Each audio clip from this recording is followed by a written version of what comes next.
What's up, everybody? Welcome back to another episode of Thoughts with Nick.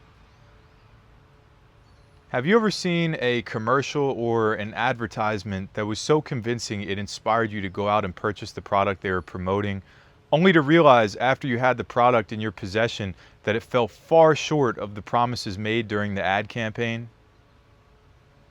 I think this is a somewhat inevitable experience in the world that we live in today, where marketing, advertising, commercials, all of those things are so ubiquitous that they're inescapable. Everywhere you turn, there's some kind of product that's being pushed to you. Here's the new and improved version of this. If you have this over here, your life's going to be 10 times better because of XYZ.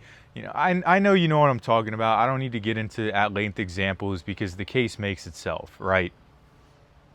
At a certain point, there's going to be something that cuts through the noise and resonates with you to such a degree that you're compelled to go out and purchase the product that they are, trying to get you to buy. That's only natural. There's nothing wrong with that. I can't tell you how many times I did that exact thing where I fell for some stupid thing on the internet where it seemed perfect in the advertisement, then it comes in the mail and I'm like, what actually is this? What did I buy? Why did I buy this? And it's funny in retrospect, but in the moment you're like, I just wasted X amount of dollars. So anyway, this is generally what I want to talk about today, and getting more specific, what I want to focus on is our underlying biochemistry and how this is intentionally subverted and taken advantage of by corporations in order to sell us products that are marketed in a way that we think we're getting one thing when in reality we get something totally different. Getting started with the quote, today's quote comes from the Indian philosopher Osho, and what he said was, "No society wants you to become wise. It's against the investment of all societies. If people are wise, they cannot be exploited." This fits perfectly with what I'm going to be discussing today, specifically the corporate exploitation that occurs due to the lack of, knowledge of self when it comes to those underlying biochemical processes that go on within our bodies. As I already said, the corporations, they know about this kind of stuff, and I'm of the mind that they're taking advantage of it. To help me kind of make my case today and at least explain some of the neurological side of things, I have a book that I'm going to be discussing called The Hacking of the American Mind by Robert H. Lustig, MD, MSL. And before I get started with a little bit of a breakdown of the book and some of what's covered within it, I want to touch on Lustig and his qualifications, specifically why I believe he's qualified and credible to be speaking about this subject.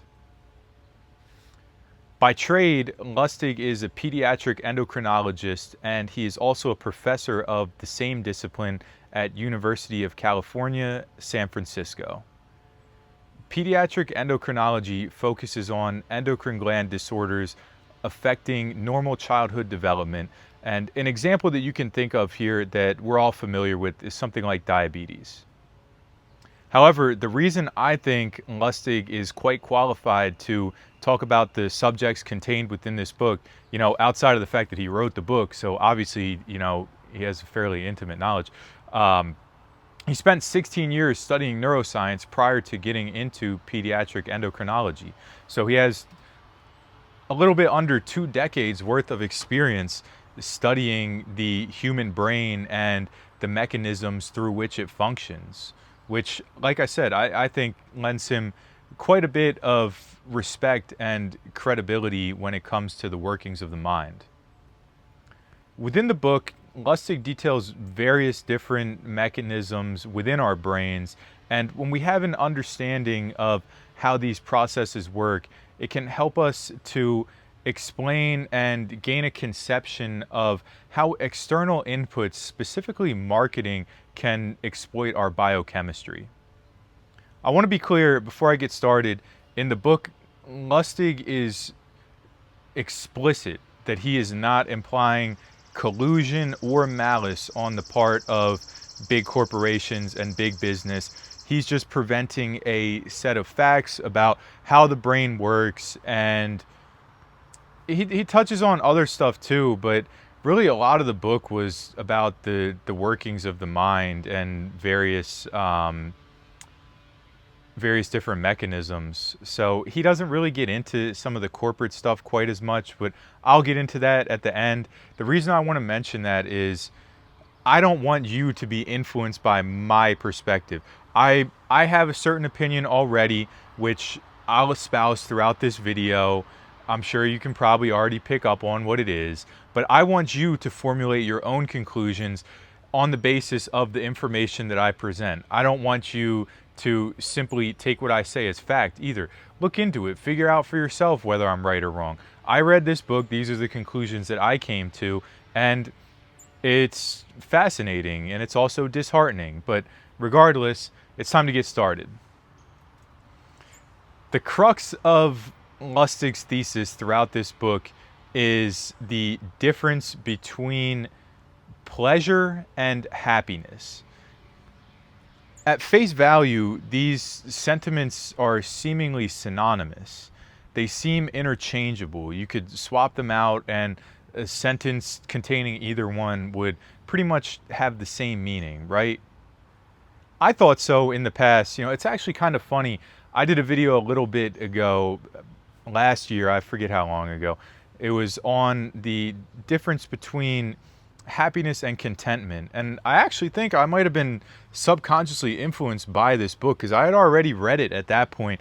And what I said had a lot to do with the topics in this book. So anyway, getting back to the subject at hand, a key tenet that is crucial to the understanding not only of this video that I'm making right now, but the book itself, were you to go out and purchase it for yourself, is Lustig's explanation of pleasure and happiness.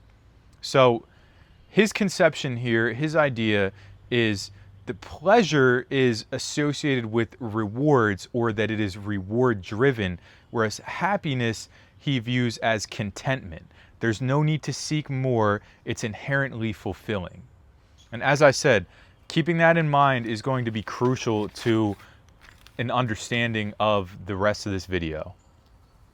In order to kind of drive that idea home, I want to read a brief excerpt from the book. And in this section here, Lustig outlines 7 tenets of kind of the juxtaposition of pleasure and happiness. I'm just going to read the first 2. I think that should suffice, and it'll kind of show you where he's going with things. So here we go. Reward is short-lived, about an hour, like a good meal. Get it, experience it, and get over it. Why do you think you can't remember what you ate for dinner yesterday? Conversely, contentment lasts much longer, weeks to months to years. It's what happens when you have a working marriage or watch your teenager graduate from high school.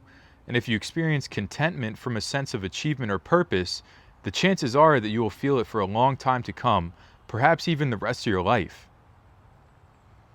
Reward is visceral in terms of excitement. A casino, a football game, a strip club. It activates the body's fight or flight system, which causes blood pressure and heart rate to go up. Conversely, contentment is ethereal and calming. It makes your heart rate slow and your blood pressure decline. I'll read one more actually. Reward can be achieved with different substances: heroin, nicotine, cocaine, caffeine, alcohol, and of course, sugar. Each stimulates the reward center of the brain. Some are legal, some are not. Conversely, contentment is not achievable with substance use. Rather, contentment is usually achieved with deeds, like graduating from college or having a child who can navigate his or her own path in life. So, I know I said I'd do 2, but I ended up doing 3. And, regardless, that should give you a good synopsis of the difference between pleasure and happiness in the way that Lustig uses them throughout the book and the way that I'm going to be using them throughout today's video. Now that we have somewhat of an understanding of how these concepts are going to be used today, next I want to get into some of the aspects of our biochemistry, and then from there we can get into the corporate co-opting. So first of all, there are two neurotransmitters and one hormone that are going to be fundamental to our understanding of the rest of the video. First, we have the neurotransmitter dopamine. And actually, I want to pause right there and just make sure we're clear on what a neurotransmitter is. A neurotransmitter is simply a chemical messenger. It is something that sends signals within your brain, more or less. And I could be slightly off there. I know it's referred to as a chemical messenger. So if I'm wrong, I'm sorry. But I think I'm somewhat accurate. Anyway. Dopamine is a neurotransmitter. It's made in the brain. It signals pleasure from reward. It's a very desirable feeling, and it's succeeded by EOP, which stands for endogenous opioid peptides, which creates a twofold effect. The dopamine is the trigger, and then the EOP are the bullets. And that's not my analogy. I'll give Lustig credit for that one. And truthfully, I don't have a great understanding of EOP, so if you want to look into that more on your own, but that's just a little bit about dopamine and the functionality about it. And some of the common causes for dopamine are things like junk food or porn, but where dopamine is needed is it's a motivating factor. So I know that those things I just mentioned are negatives, but we get dopamine from engaging with biological necessities, things like eating and reproduction, which is why it makes sense that they're triggered through things like junk food and porn. You know, there's a kind of somewhat of a duality there, I guess you could say. Up next is serotonin. Serotonin is mostly made in the stomach. About 90% of it is made in the stomach. And this is the neurotransmitter that signals happiness and contentment. Serotonin can be increased through sunlight and exercise. And the precursor for serotonin is tryptophan, which you can get through eating things like eggs and fish. And of course, the one that people commonly think of is turkey. Up third is the hormone cortisol, which is produced in the adrenal glands above our kidneys. It's largely known as the stress hormone. Cortisol helps to initiate our fight or flight response. Now that we know the neurotransmitters and the hormone that are going to be focused on today, we can get into their respective pathways. So up first, we have the reward pathway. And this is where dopamine is integrated by neurons into the midbrain, or the ventral tegmental area, VTA for short. Something else here I want to mention. I'm no expert, as you can tell by my breakdown of neurotransmitters, or my definition of neurotransmitters rather. There's some stuff that I'm going to say that might be slightly offline or incorrect. So as with all the other books I discussed, it would be better for you to go out and purchase it for yourself, because this is the first-hand source. I'm giving you a second-hand account of my interpretation of the information, which is going to be somewhat watered down. It's unfortunately probably going to have a slight element of inaccuracy here and there, as much as I wish it didn't. Regardless, I say that to say, when I say things like ventral tegmental area, I don't really know exactly what that means. But anyway, from the VTA, dopamine is sent to the nucleus accumbens, or NA, which creates that reward or pleasure feeling. The nucleus accumbens, or NA, is trained by the dopamine to learn and remember what led to the influx of dopamine. Well, I don't want to say it's trained by the dopamine. It's trained by the experience, right? To remember what led to the influx of dopamine, which leads to the cravings and things like addiction. The nucleus accumbens remembers, so it's going to seek out those things that provided it dopamine in the past in order to regain that feeling once again. So that's the reward pathway. And just to summarize that again, dopamine goes from the VTA to the NA. That's pretty much what it is. Next, we have the contentment pathway. And this one, of course, corresponds with serotonin. It's another area of the midbrain called the dorsal raphe nucleus, or DRN, which has neurons that actually make the serotonin from the tryptophan and this targets the cerebral cortex. Finally, we have the stress, fear, memory pathway. And this goes from the amygdala to the hypothalamus to the hippocampus to the prefrontal cortex. And of course, this one centers around cortisol. Another way that I like to think of this, rather than the actual, brain terminology, is fear center to hormone control center to memory center to decision calculator. And a lot of those are pretty straightforward, but decision calculator I want to explain a little bit, which would correspond to the prefrontal cortex. So pretty much what the prefrontal cortex does, at least in this context, is it remembers past outcomes on the personal level. So it remembers what happened to you historically when you made a certain choice, so that you can maybe not make that choice again if it didn't work out for you, So that's why I call it the decision calculator, because it's weighing your potential options on past personal outcomes. So now that we have an understanding of not only the neurotransmitters and hormones, but the pathways within the brain that they travel upon, we can start to get into some of the more functional stuff, I guess you could say. So the amygdala, which dictates stress response, interacts with the VTA, where dopamine is located, which leads to a greater urge or craving for dopamine producing behaviors or hedonistic behaviors. So what this means really is that stress, fear, memory pathway interacts with the reward pathway, in a sense that when you're stressed out, you begin to crave a reward. When you're in a state of chronic stress, you enter a state of dopamine dependency. So, like I said, chronic stress initiates this dopamine-seeking hedonistic behavior, so that you're trying to gain things that are going to give you that quick sense of reward to kind of escape that stress feeling temporarily. And this is very, very problematic, because what can happen here is when you have an overexposure to dopamine, it begins to kill the dopamine receptors. It begins to fry the receptors within your brain, so that you need more dopamine to get the same result that you got previously. It's kind of a law of diminishing returns kind of thing here, where you keep, you can actually think of it, and it works the same way, and I'm sure this is actually most likely why tolerance with drugs works this way. It probably does largely come down to dopamine and the frying of the dopamine receptors.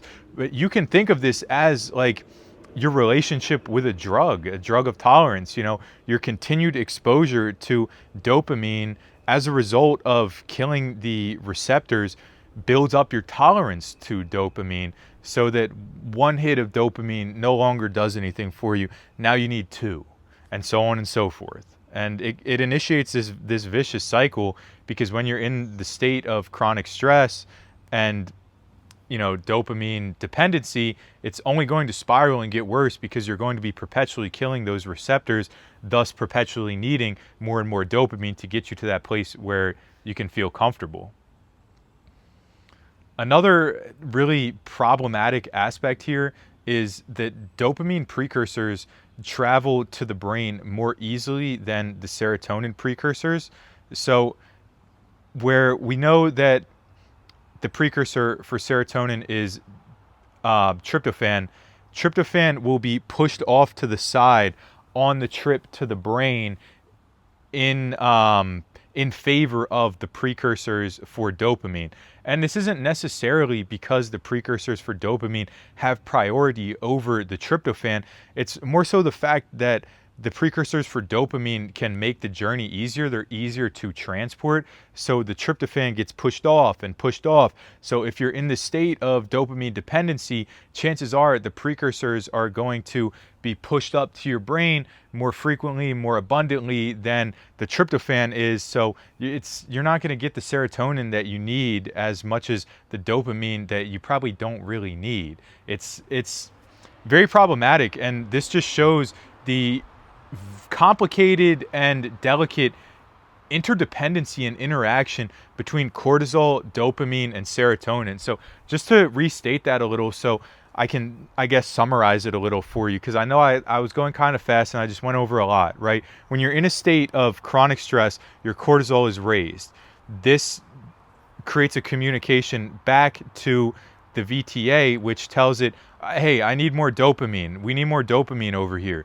So then you start to produce more dopamine. You need the precursor for dopamine, which pushes out the precursors for serotonin on the trip up to the brain. So increased cortisol leads to an increased need for dopamine, which is most likely going to end up creating a lesser amount of serotonin because the precursor can't get up to the brain. So like I said, you can see it's a pretty delicate balance, and it can be offset fairly easily when you're in a state of chronic stress. Now that we understand not only the neurotransmitters, hormones, their pathways, and the relationships, we can start to get into some of the corporate co-opting. But first, we got to understand, I guess, how we got there. And in order to understand how we got there, there's a few Supreme Court cases that are touched on within this book. And I'm going to read them just like I did a few minutes ago. This is going to be a little bit longer, but it's important to read through these. It'll make things make more sense, I think. And there's a guy I'm going to mention here a few times, last name Powell, Justice Powell. I don't know a ton about this guy, but the way that Lustig frames it out is that Powell was added to the Supreme Court, and he was an extremely corporate guy. That's not the right word. He was extremely favorable towards corporations with his rulings on the Supreme Court. That's a better way to phrase it. So when you hear Powell and how he's referenced throughout this section that I'm going to read, just understand that's why his name keeps coming up, because he was a major factor in these decisions that led to the benefits that corporations reaped. And what I mean by that is that as a result of these Supreme Court decisions, corporations gained a vast number of freedoms and capabilities that they didn't have previously. So a lot of this, in the way Lustig frames it out, is a result of this dude Powell. You know, I'm someone that's like somewhat hesitant to apply blame to one person specifically, but regardless, just so you know who Powell is. Okay.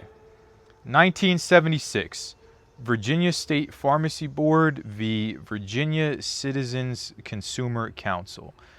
This case allowed unfettered corporate advertising to unsuspecting patients, paving the way for all the drug ads you now see on TV. This case has helped the pharmaceutical industry harness fear to create demand for their products. 1976, Buckley v. Vallejo. This case was the precursor to Citizens United. The decision did away with limitations on campaign spending and individual donations in elections. 34 years later, Citizens United allowed corporations to turn their treasuries into campaign war chests to bankroll any candidate to do their bidding. Now public elections are a free-for-all where politicians, high-rolling donors, and corporations can buy elections and the most money wins. Higher betting means higher payouts, and to quote Will Rogers, a fool and his money are soon elected. 1978, First National Bank of Boston v. Bellotti. This was a 5-4 decision and also set the groundwork that paved the way to Citizens United. Powell was the deciding vote and wrote the majority opinion. The case basically said that corporations could say whatever they wanted and vote with their dollars. Of course, they do say whatever they want, and they vote for themselves in the form of campaign contributions. When there are more dollars than votes, it becomes a societal problem. And then the last one here, 1980, Central Hudson Gas and Electric Corp v. Public Service Commission. This was another 5-4 decision with the majority opinion authored by Powell. Up until this case, public utilities were just that, public.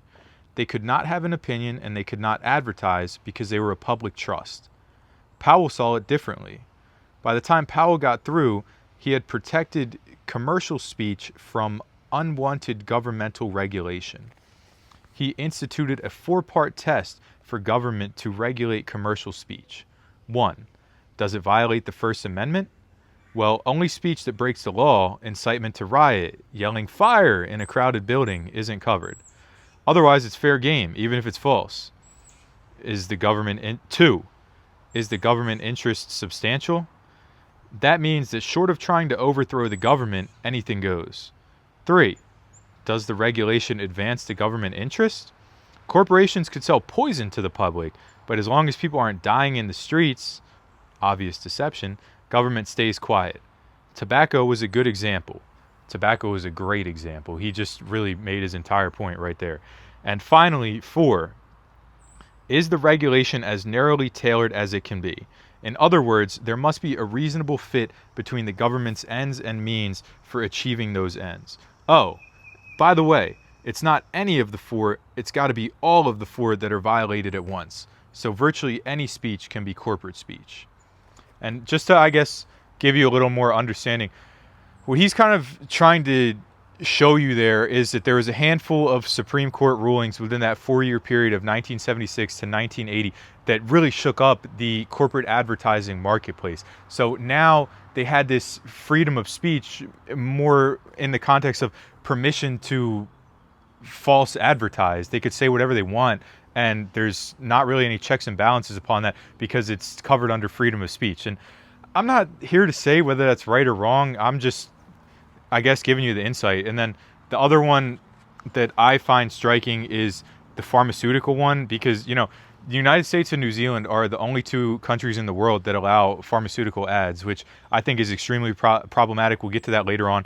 But regardless, you know, his point there is just to show you how we got to this place where corporate advertising is so ubiquitous, is so prevalent, is so intentionally misleading, I guess you could say, where, like I said before, they're promoting a product in a way that you think you're getting one thing when in reality you end up getting something that's kind of vastly different. And when I say that, it's crucial now that I explain what I mean. So when I say they promote a product in a context that makes you think you're getting one thing while you're really getting another, what I mean is they promote the product in a way that makes you think that you're going to derive serotonin from said product. And this isn't a conscious thought, right? This is subliminal based on the marketing and associations that the marketing creates. But in reality, what the product actually gives you is dopamine, which, you know, as we already talked about, can be somewhat problematic. It's necessary for the biological needs, the motivations and whatnot. But when you're getting it from these corporate products like fast food and candy bars, that's not good.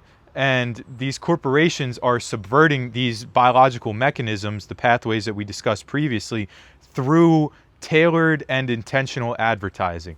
And I know when I say tailored and intentional, I'm injecting my bias in it. I'll try and chill out with that, but it's a little hard for me.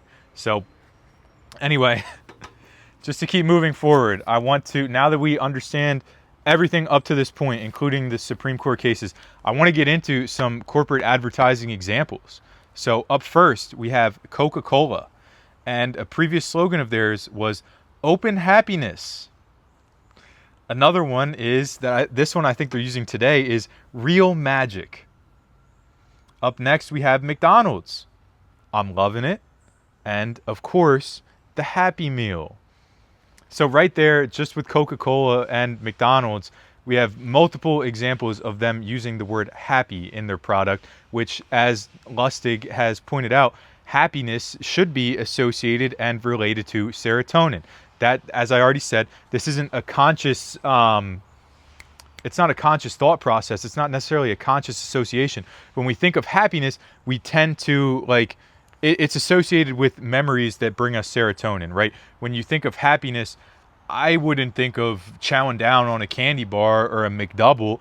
I would think of hanging with the boys, right? Like, I don't know. So anyway, you can see right there, my point is they insert the words happiness into their taglines and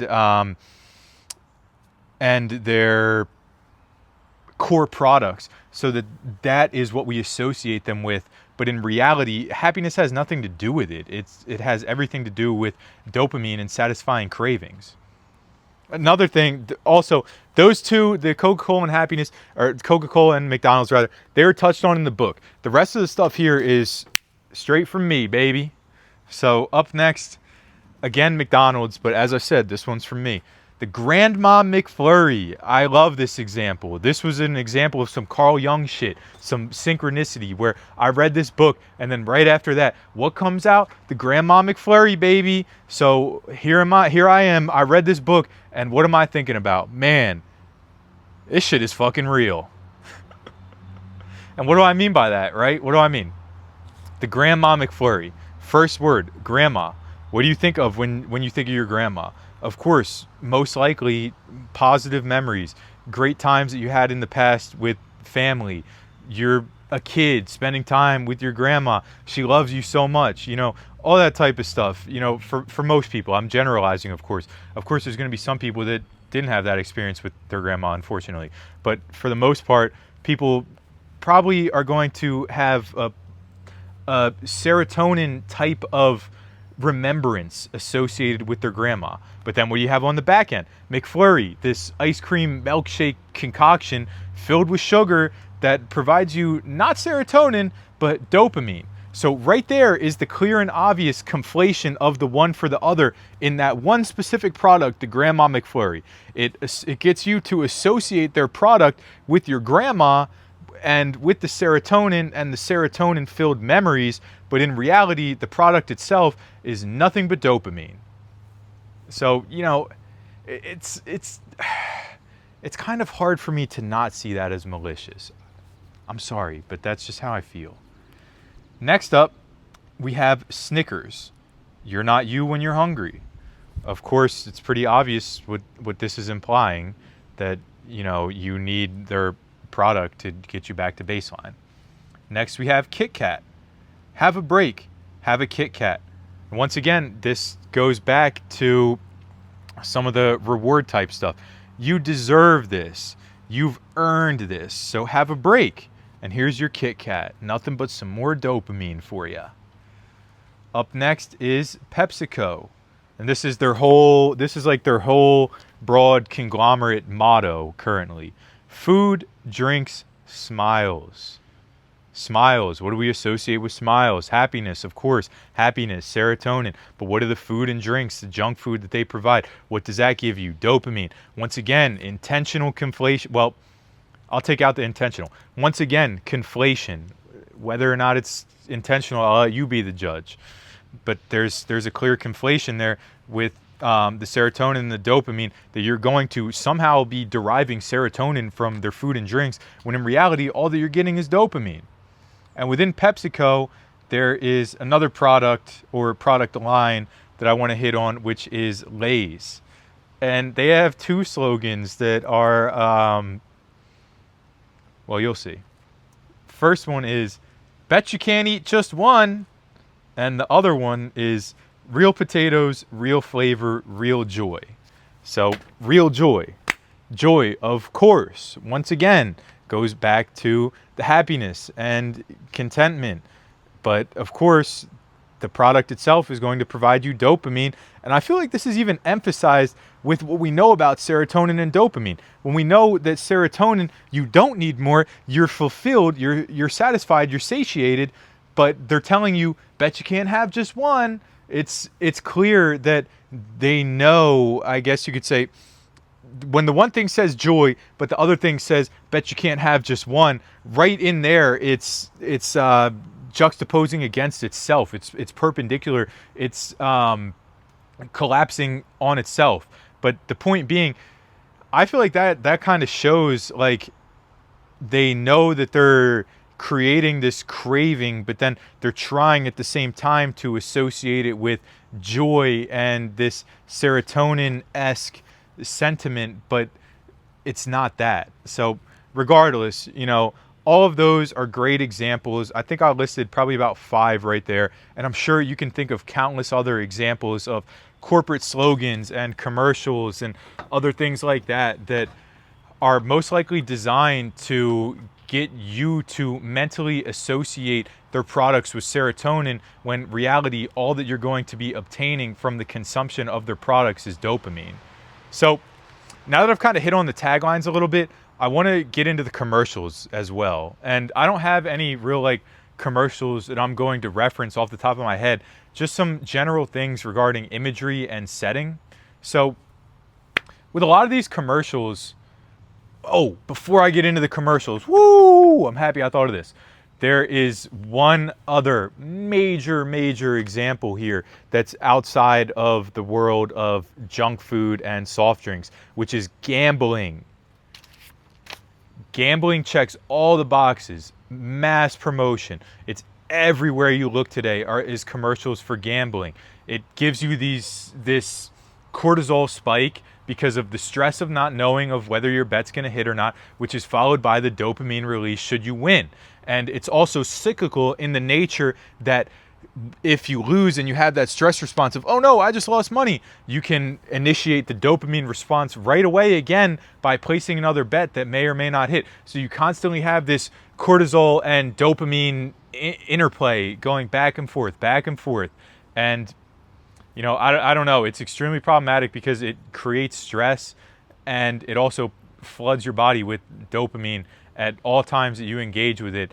And additionally, it positions itself as a potential source to financial freedom, a financial solution, just like some of these other things in their commercials posit themselves as exactly what you need to take a break, to have a Kit Kat, you know, that kind of thing. Gambling does the exact same thing with a lot of the commercials showing people living a life of luxury and whatnot. But anyway, back to the commercials. Like I said, I'm really happy that I was able to touch on that briefly before I got into the commercials. And another day I'll get into gambling in greater depth, but it fits perfectly here in the sense that it is this trap of cortisol and dopamine that we need to be aware of, and we need to make sure that we're seeing it for what it is and understanding why it's being pushed so much and marketed so heavily, when just a few years back sports betting and things like that were very largely illegal. Just something to think about. So anyway, as I was saying, commercials and advertising often feature a dramatic shift in the scenery and disposition following the acquisition of the product that they're trying to promote. So something that you can think about here is, like I already mentioned with Snickers, you're not you when you're hungry. The people are stark raving mad doing some buck wild shit, and then they have their Snickers and all of a sudden they're back to being a regular old dude.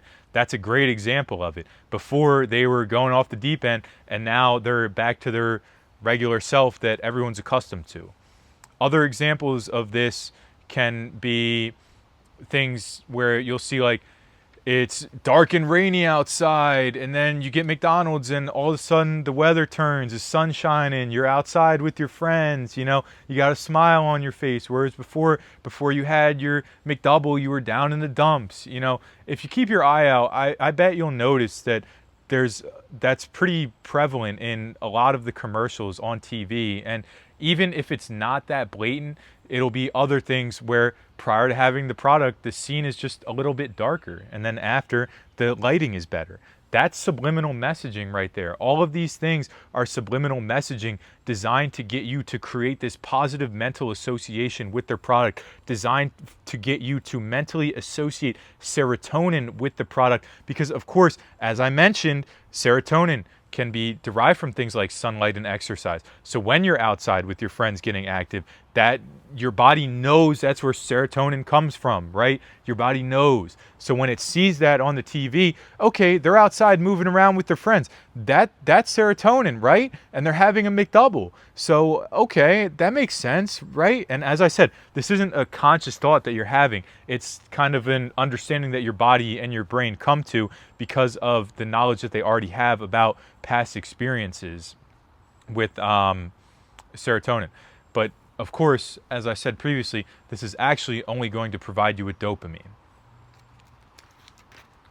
All right. So, I think the next thing to touch on here is kind of like the real final dangerous aspect of this cyclical dynamic and relationship, which is that this combo leads you straight to the doctor and straight to a dependency on medication. It goes like this. Chronic stress leads to dopamine dependency, which leads to hedonistic behavior, which, maybe for someone it's gambling, maybe for someone it's pornography, but for a lot of people it's going to be excessive sugar consumption, which is going to spike your insulin and probably end up leading to diabetes. So you're going to have a poor diet, which is going to lead to obesity if it doesn't lead to diabetes, and this is going to lead to depression. It's a self-perpetuating cycle. And even within the obesity, when you're obese, your leptin hormone becomes inhibited. Leptin is what tells the body that you're full. So this is its own vicious feedback loop. A feedback loop within a feedback loop. Imagine that. Mind-boggling shit. So anyway, once you reach that point of obesity, it can be difficult to escape without medical intervention because your leptin's been inhibited, so your body's not even able to tell itself that it's full. You just keep eating and eating, and you're never satiated.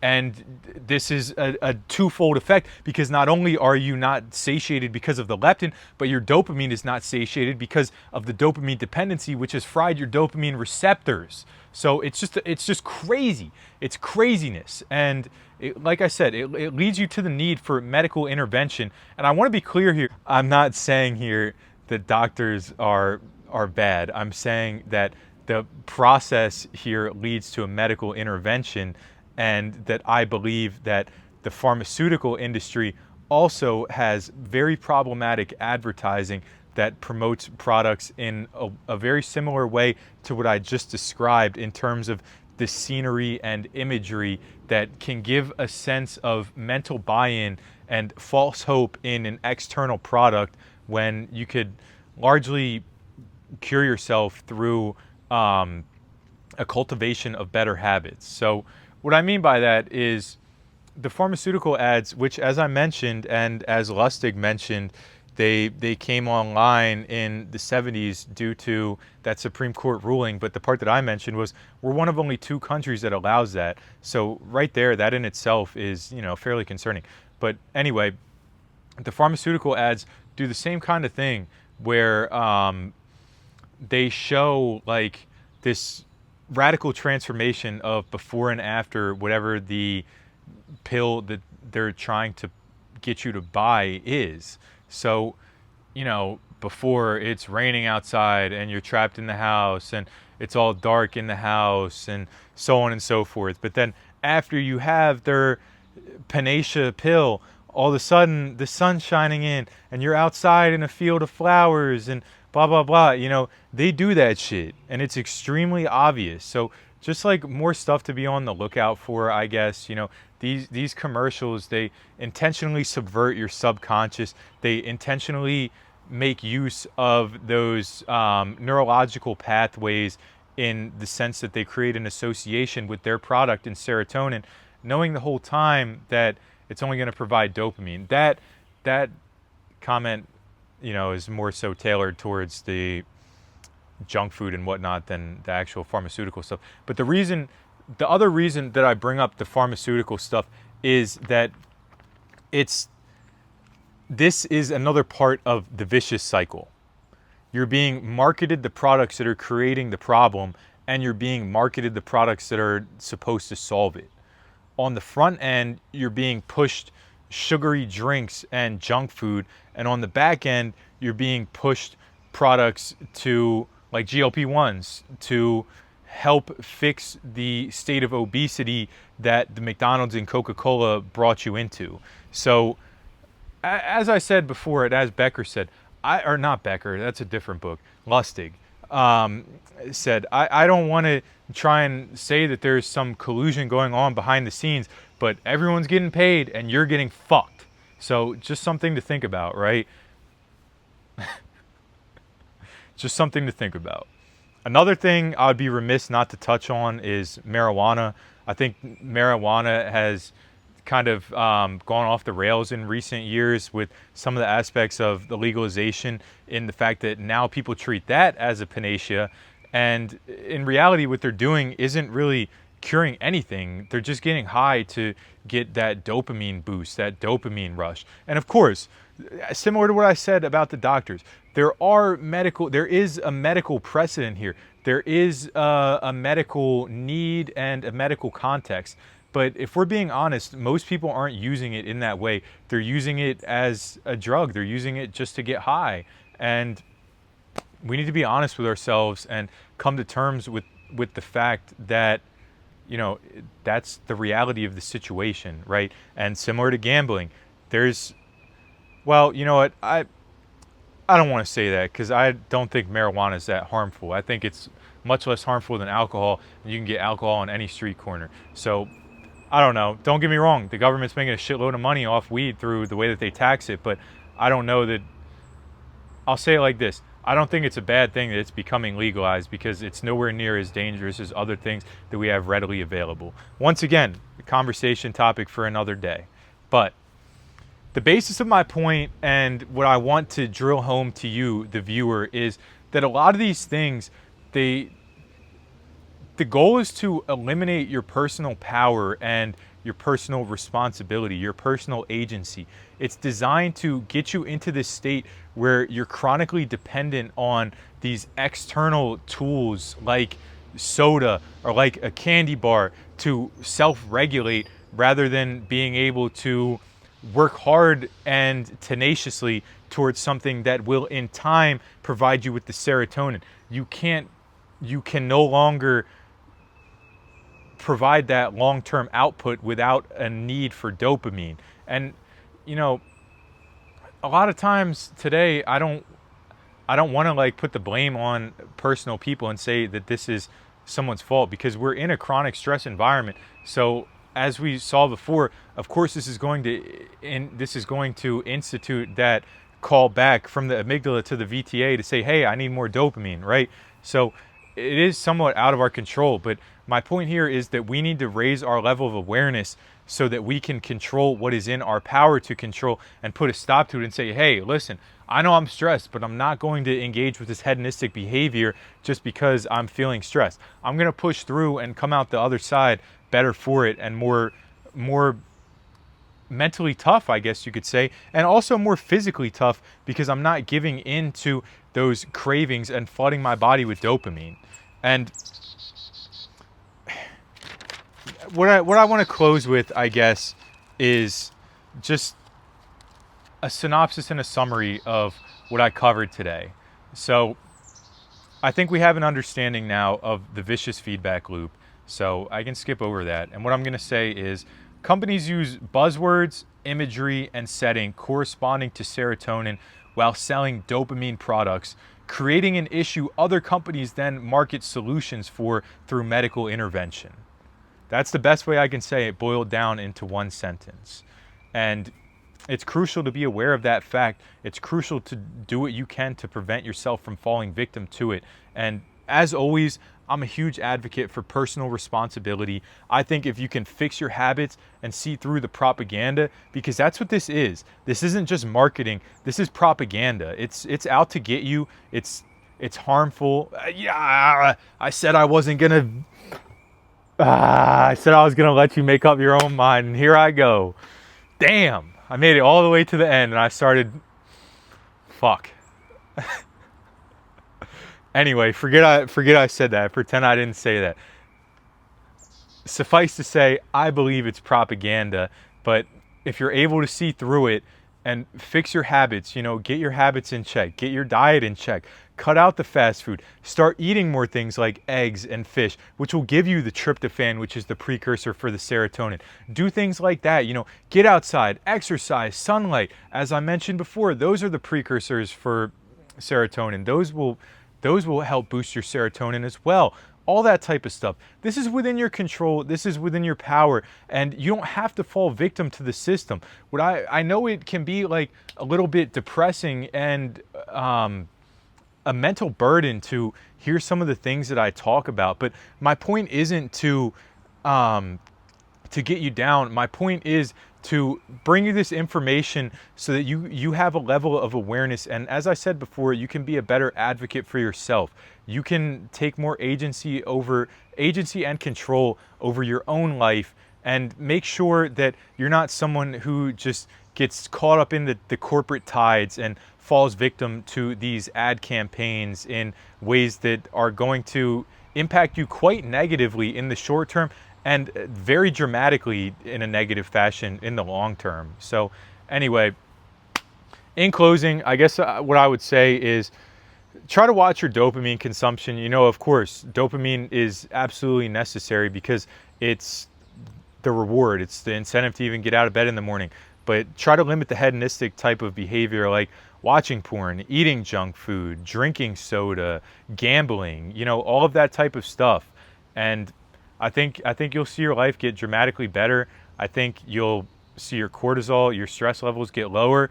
Hopefully you'll start to notice that dopamine craving reduce because you'll hopefully start building up some more dopamine receptors to replace the ones that were killed off. I don't know for sure that it works like that, but hopefully it does.